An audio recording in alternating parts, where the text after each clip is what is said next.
Hi, thank you so much for downloading this episode of Newscast. I'm Beth, one of the journalists at Manx Radio, and we're talking royalty just now because today, Wednesday, March the 20th, the Isle of Man had a royal visitor in the form of Her Majesty Queen Camilla, and that was to confer city status on the capital, Douglas. While she was here, she gave a speech to the assembled guests within Douglas City Town Hall, and we can hear exactly what she had to say just now. Madam Mayor, councillors, distinguished guests, ladies and gentlemen, fast am I, good afternoon.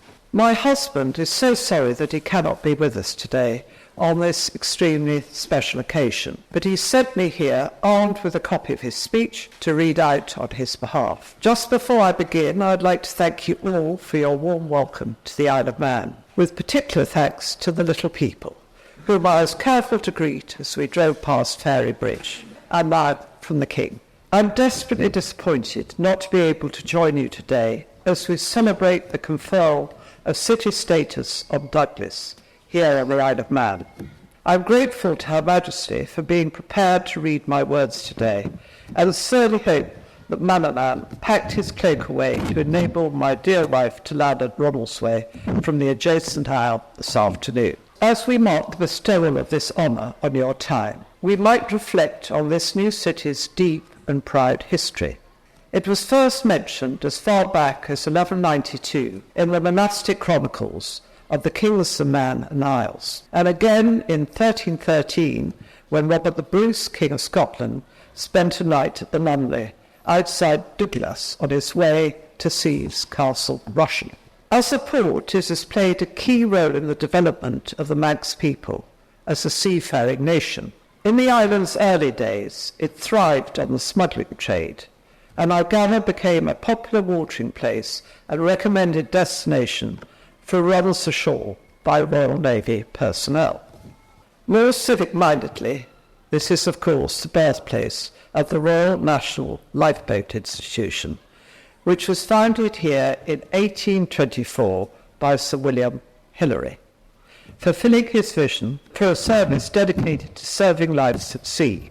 In the 19th century, there were, on average, 1,800 shipwrecks a year around the coasts of the British Isles, and the dangers of the sea were an accepted way of life.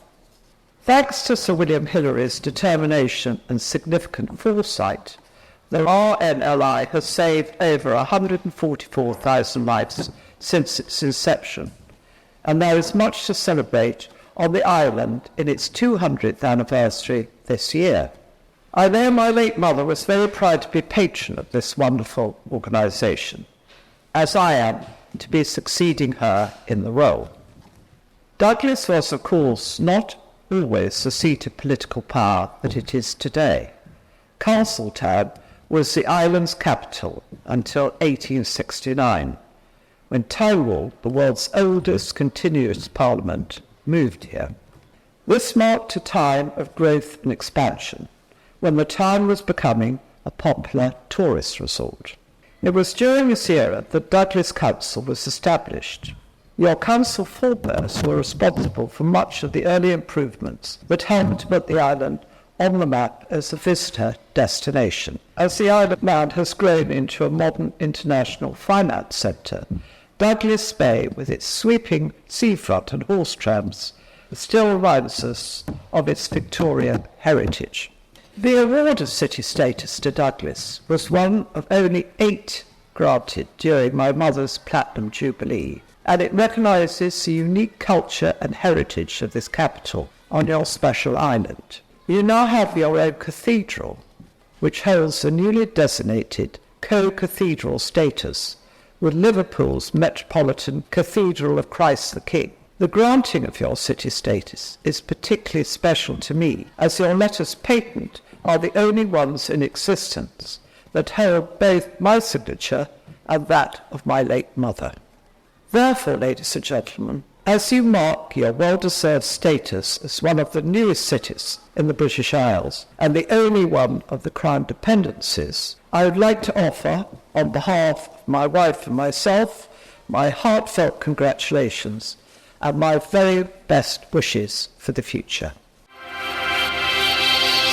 Thank you for making it to the end of the Little Manx Radio newscast. You are obviously someone with exquisite taste. May I politely suggest you might want to subscribe to this and a wide range of Manx Radio podcasts at your favourite podcast provider so our best bits will magically appear on your smartphone.